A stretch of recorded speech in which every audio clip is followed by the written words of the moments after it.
پچھلا مہینہ ربیع الاول کا آمد مصطفیٰ، ولادت مصطفیٰ، وفات مصطفیٰ اور بعثت مصطفیٰ صلی اللہ علیہ وسلم کے حوالے سے گزرا۔ اس مہینے نبی رحمت صلی اللہ علیہ وسلم کا آپ کی تشریف آوری، آپ کی آمد، آپ کی ولادت، آپ کی وفات کا تذکرہ ہوا۔ یہ تذکرہ اس سال نہیں ہوا، بلکہ ذکر مصطفیٰ اس وقت سے ہو رہا ہے جب زمین بھی نہیں تھی، زمان بھی نہیں تھا، مکین بھی نہیں تھے، مکان بھی نہیں تھا۔ اس وقت بھی اللہ کے بعد اگر کسی کا ذکر تھا تو ذکر مصطفیٰ تھا۔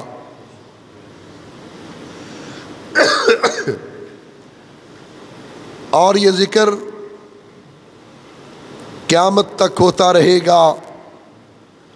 ذکر مصطفیٰ قیامت کے دن بھی ہوگا، ذکر مصطفیٰ قیامت کے بعد جنت کے اندر بھی ہوگا۔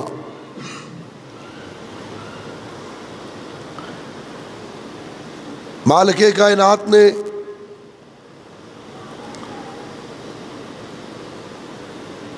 اپنی مخلوق پر بڑے احسانات کیے، بڑے انعامات کیے،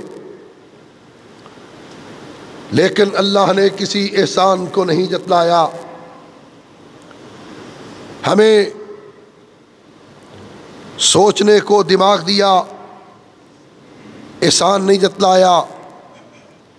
دیکھنے کو آنکھیں عطا کیں، احسان نہیں جتلایا۔ سننے کو دو کان دیے، احسان نہیں جتلایا۔ سونگھنے کو ناک دی، احسان نہیں جتلایا۔ چبانے کو دانت دیے، احسان نہیں جتلایا۔ بولنے کو زبان دی، احسان نہیں جتلایا۔ پکڑنے کو ہاتھ عطا کیے، احسان نہیں جتلایا۔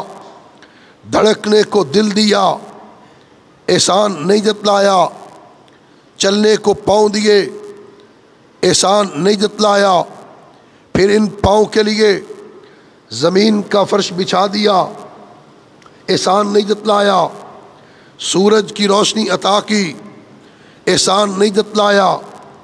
آکسیجن عطا کی، ہوا عطا کی، پانی عطا کیا، چاند بنایا، ستارے بنائے، سیارے بنائے، احسان نہیں جتلایا۔ بلکہ رب ذوالجلال نے کھانے کو اناج دیا، فروٹ دیا، پھل دیا، میوے دیے، غذا عطا کی، احسان نہیں جتلایا۔ اس سے آگے بڑھ کر کہتا ہوں کہ رب ذوالجلال نے آدم علیہ السلام کی توبہ کو قبول کیا تو احسان نہیں جتلایا۔ نوح علیہ السلام کو طوفان سے بچایا، احسان نہیں جتلایا۔ حضرت ابراہیم علیہ السلام کو آگ سے بچایا تو احسان نہیں جتلایا۔ حضرت اسماعیل علیہ السلام کو چھری تلے سے زندہ بچا لیا تو احسان نہیں جتلایا۔ حضرت یعقوب علیہ السلام کو بیٹا واپس لوٹا دیا تو احسان نہیں جتلایا۔ حضرت یوسف علیہ السلام کو کنویں سے نکال کے تخت پہ بٹھا دیا تو احسان نہیں جتلایا۔ حضرت ایوب علیہ السلام کو 40 سال کے بعد شفا عطا کی، احسان نہیں جتلایا۔ موسیٰ علیہ السلام کو فرعون کے مقابلے میں فتح عطا کی، احسان نہیں جتلایا۔ حضرت عیسیٰ علیہ السلام کو زندہ آسمان پر اٹھا لیا، احسان نہیں جتلایا، مگر میں قربان جاؤں اپنے آقا، اپنے نبی، اپنے مرشد، اپنے پیر جناب محمد الرسول اللہ صلی اللہ علیہ وسلم کی عظمت پر، آپ کی رفت پر، آپ کی شان پر۔ جب آمینہ کے لال کی باری آئی، رب ذوالجلال نے کہا لَقَدْ مَنَّ اللَّهُ عَلَى الْمُؤْمِنِينَ اِذْ بَعَثَ فِيهِمْ رَسُولًا۔ لوگوں، میں نے بڑے انعامات کیے، بڑے احسانات کیے، کوئی احسان، کوئی انعام نہیں جتلایا۔ اگر جتلایا آمینہ کے لال کی آمد کا احسان، آمینہ کے لال کی ولادت کا احسان، آمینہ کے لال کی بعثت کا احسان جتلایا۔ اس لیے جتلایا کہ خدا کی خدائی میں اس سے بڑا احسان تھا ہی کوئی نہیں۔ آپ ذرا غور کریں وہ احسان کتنا بڑا، ہمیں جانیں عطا کی، احسان نہیں جتلایا۔ اس کا مطلب ہے کہ پیارے آقا کی عظمت، شان اور آمد اور ولادت ہماری جانوں سے زیادہ اہم ہے۔ آسمان بنایا تو احسان نہیں جتلایا، فرشتے بنائے تو احسان نہیں جتلایا۔ اس کا مطلب ہے کہ آمینہ کے لال کی تشریف آوری آسمان سے بھی زیادہ اہم اور فرشتوں سے بھی زیادہ اہم ہے۔ اللہ نے سورج بنایا، آقا کی آمد اور تشریف آوری سورج سے بھی زیادہ اہم۔ جو آکسیجن ہم لے کے زندہ ہے، حضور کی ولادت اور تشریف آوری اس آکسیجن سے بھی زیادہ اہم۔ ہم جو پانی پی کے زندہ، جو کھا کے زندہ، آقا کی ولادت، تشریف آوری اور بعثت اس پانی، ہوا اور اس آکسیجن سے بھی زیادہ اہم ہے۔ اس لیے اللہ نے اس کا احسان جتلایا، کسی اور کا احسان نہیں جتلایا۔ اور پھر آپ کو جو مقام عطا کیا، جو عظمت عطا کی، جو رفت اور جو شان عطا کی، وہ کائنات کے اندر اللہ نے کسی کو نہیں عطا کی۔ آپ کی آمد پر، آپ کی تشریف آوری پر رب ذوالجلال نے سارے اہتمامات کیے۔ آپ کے لیے ہر چیز کو چنا گیا۔ آپ کی شان آپ کے شایان بنائی گئی، آپ کی شان آپ کے شایان بنائی گئی۔ آپ کے لیے مخلوق کا انتخاب ہوا، آپ کے لیے جگہ کا، آپ کے لیے اللہ نے ہر چیز چنی۔ آپ کی شایان شان اللہ نے اس کو منتخب کیا۔ آپ کی اتنی اعلیٰ بلند شان اور عظمت اور رفت پیارے آقا جناب محمد الرسول اللہ صلی اللہ علیہ وسلم خود ارشاد فرماتے ہیں، مسلم شریف کی روایت ہے، فرمایا ان اللہ اصطفیٰ من ولد ابراہیم اسماعیل، رب ذوالجلال نے ابراہیم علیہ السلام کی اولاد میں سے جناب اسماعیل علیہ السلام کو چنا۔ واصطفیٰ من ولد اسماعیل بنی کنانہ، پھر رب ذوالجلال نے اسماعیل علیہ السلام کی اولاد میں بنی کنانہ کو چنا۔ واصطفیٰ من بنی کنانہ قریش، پھر اللہ نے بنی کنانہ سے قریش کو چنا۔ واصطفیٰ من قریش بنی ہاشم، پھر اللہ نے قریش سے بنی ہاشم کو چنا۔ واصطفانی من بنی ہاشم، پھر اللہ نے بنی ہاشم سے مجھ محمد کو چنا صلی اللہ علیہ وسلم۔ آپ کے لیے ہر چیز آپ کی شایان شان۔ آپ کو پیدا کرنے سے پہلے اس کائنات کے اندر آبی مخلوق بھی تھی، نوری مخلوق بھی تھی، ناری بھی تھی، خاکی بھی تھی۔ اللہ نے آپ کو اس مخلوق پہ پیدا کیا کہ جس کے بارے میں مالک کائنات نے ایک نہیں، دو نہیں، 4 قسمیں کھا کے کہا، 3 کی قسم، زیتون کی قسم، طور پہاڑ کی قسم، امن والے شہر مکہ کی قسم۔ اللہ اتنی قسمیں کیوں کھا رہا ہے؟ تو بغیر قسم کے بات کہے ہم ماننے کے لیے تیار ہیں۔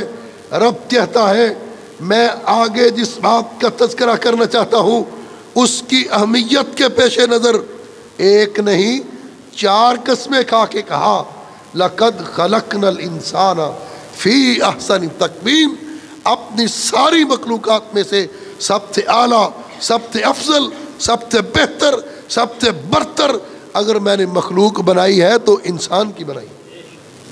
اور پھر اللہ نے اپنی اس سب سے اعلیٰ مخلوق میں اپنے محبوب جناب محمد الرسول اللہ صلی اللہ علیہ وسلم کا پیدا فرمایا۔ آپ کی ولادت ہوئی، آپ کی تشریف آوری ہوئی، اور پھر آقا علیہ الصلوۃ والسلام کی ولادت اور تشریف آوری، اس کے بعد پھر آپ کے لیے علاقے کو منتخب کیا، چنا گیا کہ آپ کو کہاں پر بھیجا جائے۔ اس وقت دنیا کے اندر 2 جگہ تھیں، ایک عرب تھا، ایک عجم تھا۔ عرب کا مطلب ہے فصیح و بلیغ، اور عجم کا معنی ہے گونگا۔ اللہ کے پاک پیغمبر جناب محمد الرسول اللہ صلی اللہ علیہ وسلم چونکہ فصیح و بلیغ تھے، اس لیے اللہ نے اس جگہ پر بھیجا جو جگہ پہلے ہی فصیح و بلیغ تھی۔ حدیث پاک کے الفاظ ہیں، آقا علیہ الصلوۃ والسلام نے ایک مرتبہ کسی نے آپ کے حسب اور نسب پر بات کی، اللہ کے رسول کا چہرہ اقدس غصے سے سرخ ہو گیا کہ میرے خاندان، میرا قبیلہ، میری برادری، میرا حسب اور میرے نسب کے بارے میں بات کرتے ہو۔ حالت جلال میں فرمایا، امام کائنات صلی اللہ علیہ وسلم نے فرمایا تم نہیں جانتے میں کون ہوں، انا محمد بن عبداللہ بن عبد المطلب، میں محمد بن عبداللہ بن عبد المطلب ہوں، اور ان اللہ خلق الخلق فجعلنی فی خیرہم، اللہ نے جب مخلوقات کو پیدا کیا تو سب سے بہتر مخلوق میں مجھ محمد کو پیدا کیا۔ ثم جعلہم فرقتین، پھر اللہ نے اس مخلوق کے اندر گروہ بنائے، فجعلنی فی خیرہم، فرقہ جو سب سے بہتر گروہ تھا، اس بہتر گروہ کے اندر اللہ نے مجھ محمد کو پیدا کیا۔ ثم جعلنی قبائل، پھر اللہ نے قبیلے بنائے، فجعلنی فی خیرہم قبیلہ، جو سب سے بہتر قبیلہ تھا اللہ نے اس قبیلے میں مجھ کو پیدا کیا۔ فجعلنی ثم جعلہم بیوتا، پھر اللہ نے برادریاں بنائی، نسب بنائے، فجعلنی فی خیرہم بیوتا، جو سب سے بہتر برادری تھی اللہ نے اس میں مجھ محمد کو پیدا کیا۔ فانا خیرہم نفسا وخیرہم بیتا، میں ذات کے اعتبار سے بھی سب سے بہتر ہوں، میں اپنے حسب اور نسب کے اعتبار میں بھی سب سے بہتر ہوں۔ آقا علیہ الصلوۃ والسلام خود ارشاد فرماتے ہیں، اور آپ اپنے حسب پر فخر کیا کرتے تھے، اپنے نسب پر فخر کیا کرتے تھے۔ آقا اپنا حسب اور نسب بیان کیا کرتے تھے۔ آپ ذرا غور کریں کہ اللہ کے رسول صلی اللہ علیہ وسلم سب سے بہتر قبیلے میں، سب سے بہتر برادری میں، سب سے بہتر علاقے میں اللہ اپنے محبوب کو نازل فرما رہے ہیں، بعثت فرما رہے ہیں، ولادت کر رہے ہیں۔ پھر عرب کے اندر شہر اور بھی بڑے تھے، لیکن اللہ نے اپنے محبوب کے لیے مکے کا انتخاب کیا، اس لیے کہ مکہ عربی زبان میں بکہ کو کہتے ہیں، جس کا مطلب ہے درمیانی جگہ۔ یہ مکہ اس کرۂ ارض کی درمیانی جگہ ہے، اس لیے اللہ نے اپنے محبوب کو اس درمیانی جگہ پر نازل فرمایا۔ پھر اس مکہ کے اندر اور بھی بڑے قبیلے تھے، لیکن اللہ نے اپنے محبوب کو قریش میں بھیجا، بنو ہاشم میں بھیجا۔ ہاشم آقا علیہ الصلوۃ والسلام کے پردادا کا اصلی نام نہیں تھا، بلکہ جب حاجی حج کرنے آتے تو اللہ کے رسول صلی اللہ علیہ وسلم کے یہ دادا بہت بڑی تعداد میں اونٹ ذبح کرتے، پھر شوربہ بناتے اور اس میں روٹیاں بگو کے، اس میں گھی ڈال کے، اس میں پھر وہ مہمانوں کی مہمان نوازی کرتے۔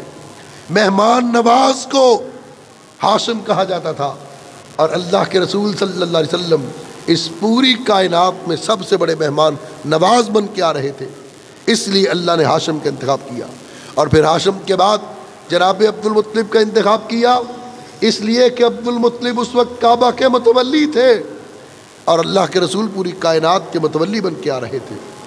پھر عبد المطلب کے اور بھی بیٹے تھے، ایک بیٹے کا نام عبد العزیٰ تھا، ایک بیٹے کا نام عبد مناف تھا، ایک کا نام ابو لہب تھا، ایک کا نام ابو طالب تھا، ایک کا نام عبد الحارث تھا، ایک کا نام عبد شمس تھا، ایک کا نام عبد اللہ تھا، ایک کا نام نوفل تھا، ایک کا نام کرامہ تھا، ایک کا نام حارث تھا، ایک کا نام حمزہ تھا، ایک کا نام عباس تھا اور ایک کا نام عبداللہ تھا۔ عبد المطلب کے یہ سارے بیٹے، لیکن اللہ نے عبد المطلب کے کسی اور بیٹے کو نہیں چنا، بلکہ آقا علیہ الصلوۃ والسلام کے والد گرامی کے لیے، آپ کے باپ کی حیثیت کے لیے رب ذوالجلال نے آپ کے لیے عبداللہ کا انتخاب کیا، عبداللہ کو آپ کا والد بنایا۔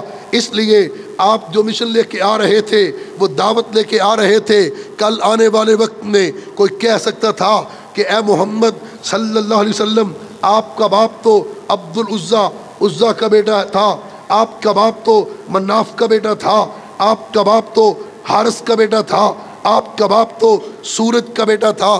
آپ لوگوں کو اللہ کی بندگی کی طرف بلاتے ہیں اور آپ کا باپ وہ بتوں کا ان کی طرف اس کی نسبت تھی، اور پھر جو باقی تھے ان کے نام، ان کے اسم گرامی آپ کے مشن کے ساتھ مطابقت نہیں رکھتے تھے۔ حمزہ سخت جگہ کو کہتے ہیں، عباس پتھریلی جگہ کو کہتے ہیں، لیکن اللہ نے اپنے محبوب کے لیے عبداللہ کا انتخاب کیا، اس لیے کہ عبداللہ کا مطلب ہے اللہ کا بندہ، نبی بھی اللہ کا بندہ اور نبی کے والد گرامی بھی اللہ کے بندے۔ آنے والے وقت کے لیے ہر اعتراض کو ختم کر دیا، آنے والے وقت کے لیے ہر نکتہ چینی کو ختم کر دیا، تاکہ کل کوئی میرے محبوب پہ انگلی کھڑے کرنے کی جرات نہ کر سکے۔ وہ محمد رسول اللہ صلی اللہ علیہ وسلم، وہ عظمتیں، وہ شانیں، وہ مقام لے کر کے آئے۔ پھر اس کے بعد آپ دیکھیے کہ اس کے بعد آپ کی والدہ کا اللہ نے چناؤ کیا، والدہ کو منتخب کیا، لیکن والدہ سے پہلے آقا علیہ الصلوۃ والسلام کی والدہ کے قبیلے کو دیکھا گیا۔ یثرب کے اندر اس وقت 41 قبیلے آباد تھے، 41 قبیلے، لیکن ان میں ایک بنو نذیر تھا، ایک بنو قریظہ تھا، ایک بنو شتیبہ تھا۔ اللہ نے ان قبیلوں کا انتخاب نہیں کیا۔ اسی یثرب کے اندر ایک قبیلہ تھا بنو زہرہ۔ بنو زہرہ کا مطلب ہے تر و تازگی، فریشنس، اس پیغام کے مطابق جو اللہ کے رسول تر و تازگی کا پیغام لے کر کے آ رہے تھے، اس لیے اللہ نے آپ کی والدہ کے قبیلے کو بنو زہرہ بنایا۔ اور پھر اس قبیلے میں اور بھی بڑی عورتیں تھیں، لیکن آپ کی والدہ ماجدہ، آپ کی والدہ محترمہ جناب سیدہ آمینہ کو چنا، ان کا انتخاب کیا۔ اس لیے کیا کہ آمینہ کا مطلب ہے امانت والی، اور اللہ کی اتنی بڑی امانت اگر آ سکتی تھی تو اسی امانت والی کی گود میں آ سکتی تھی۔ یہ سارا اہتمام ہو رہا ہے، سارا انتظام کیا جا رہا ہے آمد مصطفیٰ پر، ولادت مصطفیٰ پر، بعثت مصطفیٰ پر، ہر چیز کو آپ کی شان کے شایان بنایا جا رہا ہے۔ اور پھر لوگ کہتے ہیں دایا آئیں دائیاں در مصطفیٰ پہ آئیاں، لیکن وہ یتیم سمجھ کے چھوڑ گئی۔ میں کہتا ہوں یتیم سمجھ کے نہیں چھوڑ کے گئی، وہ دائیاں جو در مصطفیٰ پہ آئیاں، ان کو اندر جانے کی اجازت ہی نہیں۔ ایک در کا فاصلہ، ایک چوکھٹ کا فاصلہ، منظوری تو اوپر سے ہو رہی ہے کہ دودھ کس نے پلانا ہے، یہ انتخاب تو اوپر سے ہو رہا ہے، یہ کسی کی مرضی ہی نہیں، عرش والے کی مرضی۔ رب نے پہلے دایا کا قبیلہ دیکھا، کون سا قبیلہ ہوگا، کس قبیلے سے میرے محبوب کی دایا ہوگی، میرا نبی کس عورت کا دودھ پیے گا۔ دایا کا قبیلہ بنو سعد، سعد کا مطلب ہے بختوں والا، نصیبوں والا، اور نبی بھی بختوں والا، نبی کی دایا کا قبیلہ بھی بختوں والا۔ اس سے بڑھ کر کیا بختوں والا ہو سکتا ہے کہ جب وہی دایا مکہ آ رہی ہے، سواری کمزور ہے، اونٹ کمزور ہے، قافلے میں سب سے پیچھے، اور جب جاتے ہوئے آمینہ کے لال، پیکر حسن و جمال، ساری کائنات کے سردار اس سواری پہ سوار ہوتے ہیں، اللہ اس سواری کے نصیبیں بدل دیتا ہے، اس سواری کو اللہ طاقتیں عطا کر دیتا ہے۔ اور جب دو سواری سارے قبیلے سے آگے گزرتی ہے، دائیاں روک روک کے پوچھتی ہیں کہ حلیمہ بتاؤ، مکے جا رہی تھی، سب سے پیچھے تھی، آتے ہوئے سب سے آگے جا رہی ہو، سواری بدل لی ہے؟ حلیمہ جواب دیتی ہیں، سواری نہیں بدلی، میں نے سوار بدلا ہے، سوار بدل گیا، سوار بختوں والا، اور وہ سوار جس قبیلے میں جا رہا ہے وہ قبیلہ بھی بختوں والا۔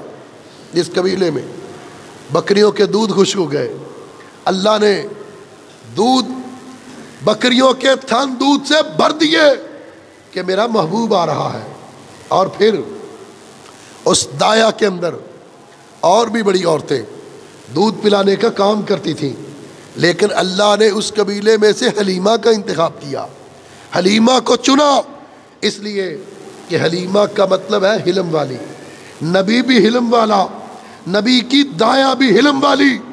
اور میں کہا کرتا ہوں، جس شخص نے جو عبداللہ کا بیٹا ہو، آمینہ کا لخت جگر ہو، حلیمہ کا دودھ پیا ہو، اور جس نے جو ابو دیجت کا بیٹا ہو، اور جس نے امانت والے کی گود میں پرورش پائی ہو، حلم والے کا دودھ پیا ہو، وہ محمد نہیں ہوں گے تو اور کون ہوگا؟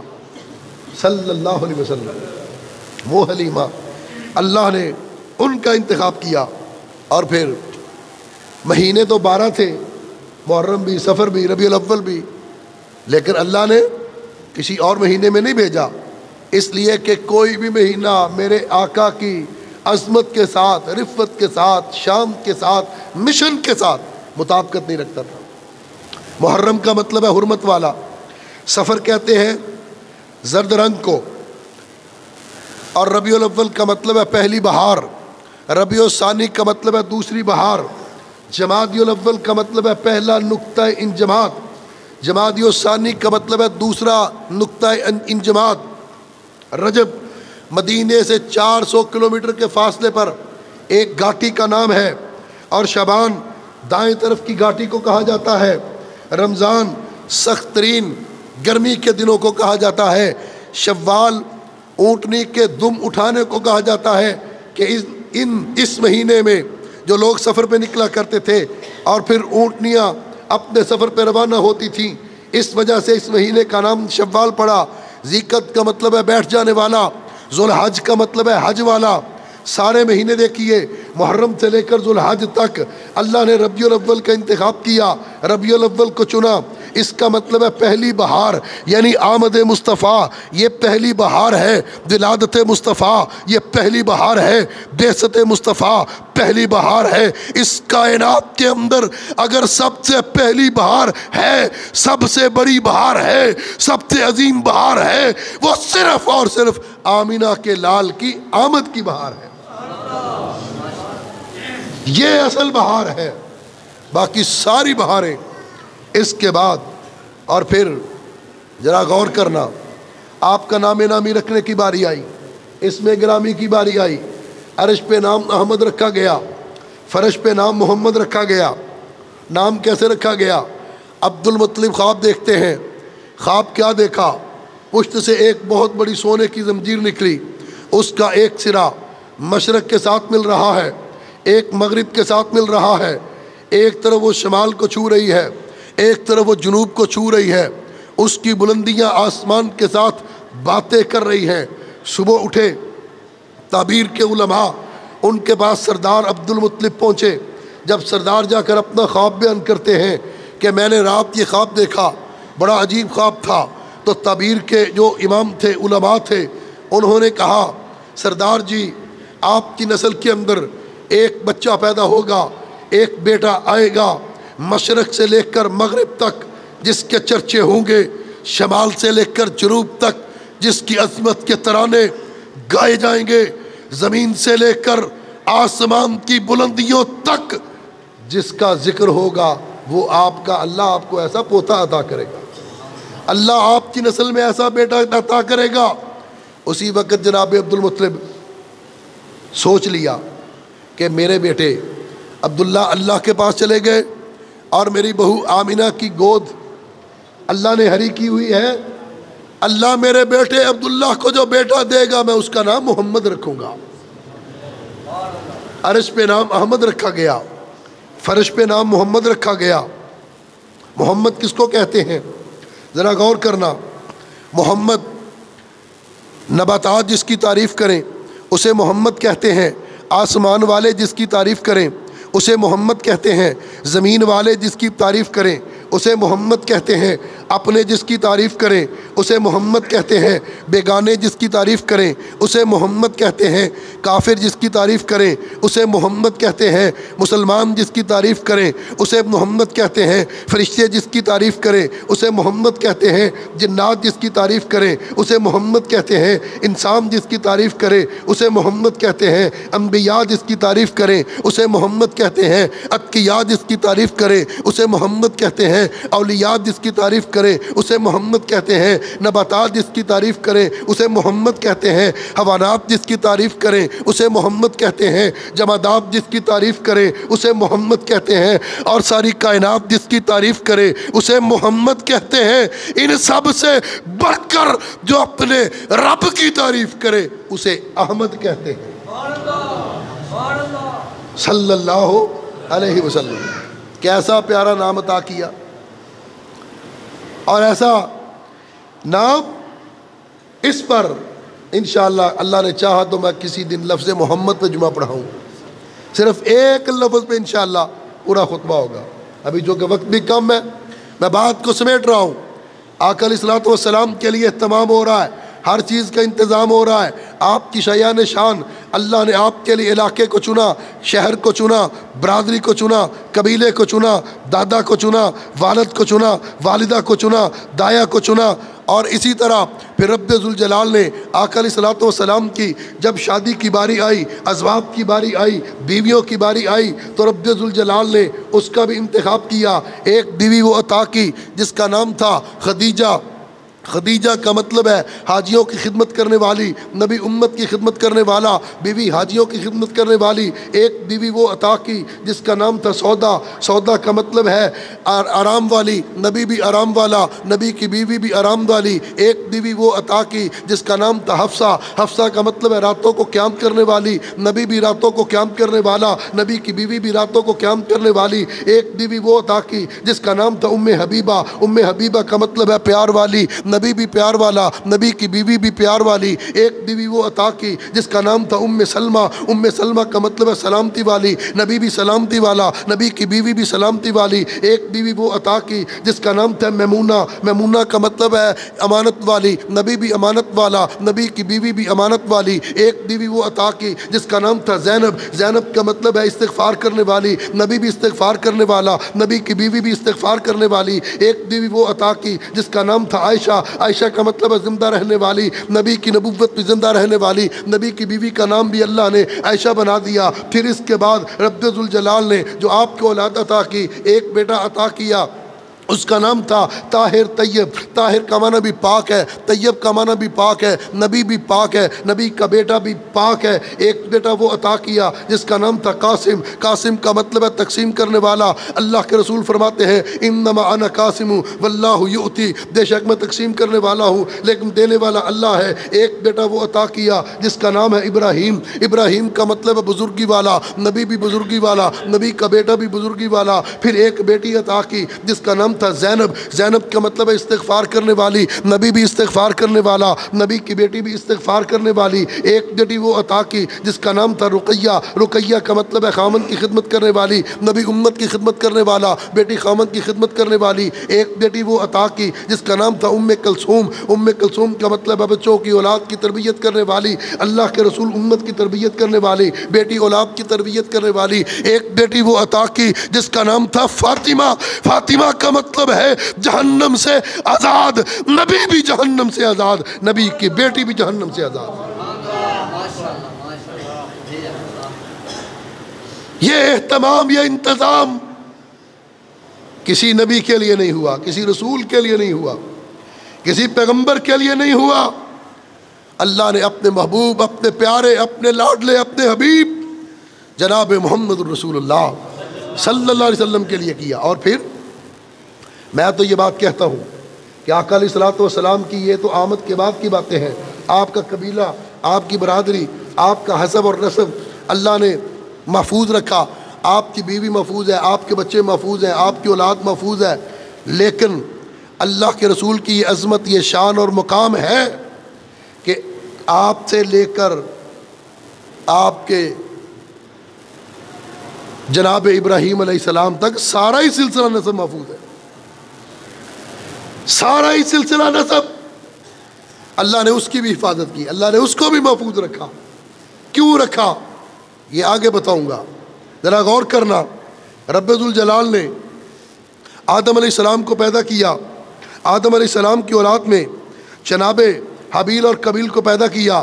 جناب حابیل اور قابیل کی اولاد میں جناب شیس علیہ السلام کو پیدا کیا. شیس علیہ السلام کی اولاد میں جناب انوس کو پیدا کیا. جناب انوس علیہ السلام کی اولاد میں جناب نوح علیہ السلام کو پیدا کیا. جناب نوح علیہ السلام کی اولاد میں جناب ابراہیم علیہ السلام کو پیدا کیا. جناب ابراہیم علیہ السلام کی اولاد میں جناب اسماعیل علیہ السلام کو پیدا کیا.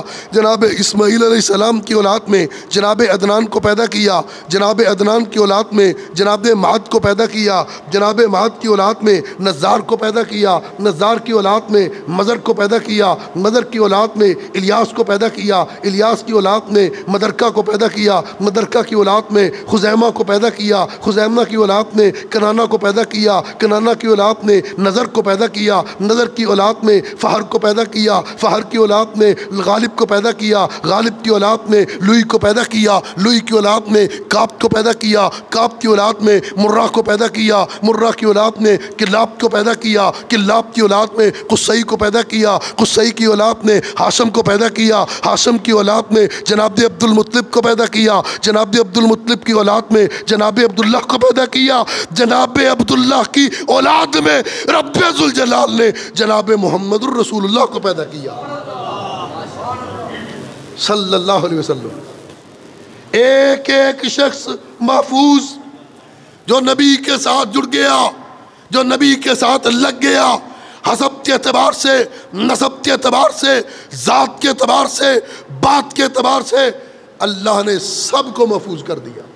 جس طرح نبی کی ذات محفوظ, اسی طرح نبی کی بات محفوظ, نبی کا قبیلہ, نبی کی برادری, نبی کا حسب اور نسب محفوظ. یہ جتنے نام گنوائے, یہاں تو جتنے بھی دوسرے انبیاء ہیں ان کو دیکھیں.